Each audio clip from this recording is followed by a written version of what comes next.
আবার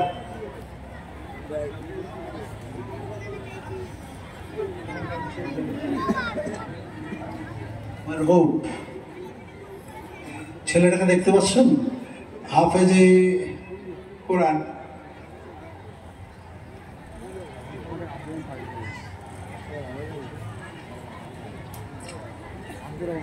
এই মুহূর্তে আমার সামনে এসে গেল, আমি নিতে পারছি না, তুমি সরে যাও। মরহুম আমার প্রিয় বন্ধু হাফেজ তাজুল ইসলামের ছেলে, হাফেজে কোরআন, আমার কমপ্লিট করেছি গ্রাজুয়েশন। বলছে আমার আব্বার রুহের মাগফিরাত কামনা করে দোয়া করে দিন সবাই।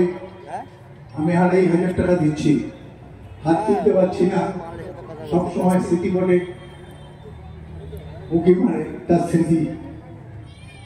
আমি অনেকবার জলসায় বলেছি, প্রথম যখন জলসা করি সে আমার কি উপকার করেছিল জীবনে ভুলতে পারবো না। এইরকম একটা মহৎ মানুষ আজ দুনিয়াতে নাই।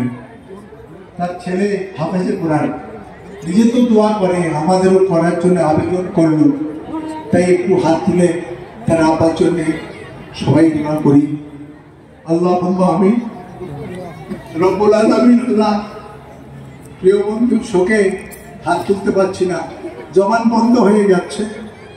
অন্তরের খবর তো তুমি জানো, অন্তর্যামী, তার জন্য কিছু বলতে পারছি না। আমি সবাই মিলে বলছি, আল্লাহ আমাদের সবার দোয়াকে কবুল করে নাও। দুনিয়ার ভুল ভ্রান্তি নিশ্চিত তার ছিল, ক্ষমা করে দিয়ে জান্নাত ফয়সালা করে দাও। এই দানকে তুমি কবুল করে নিও। তার জীবিত সন্তানদের আল্লাহ সুখী করে রেখো। কি দোয়া করতে পারি, আল্লাহ তাদের শান্তিতে রেখো। তাদের যোগ্য সন্তান হাফেজে কোরআন আলেমে হাক্কানি আছে, আল্লাহ ওদের হায়াত দারাজ করো। এ আল্লাহ, আমার প্রিয় বন্ধুর খবরে নূরে মুনওয়ার করে দাও, তার জন্য জান্নাত ঘোষণা করে দাও। আমাকে যে ভালোবাসা দিয়ে গেছেন, সে ভালোবাসার বিনিময়ে আল্লাহ তুমি তাকে জান্নাত জান্নাত জান্নাত ফয়সালা দিয়ে দাও। অনেকের বন্ধু চলে গেছেন, অনেকের বাম্মা এরকম চলে গেছেন।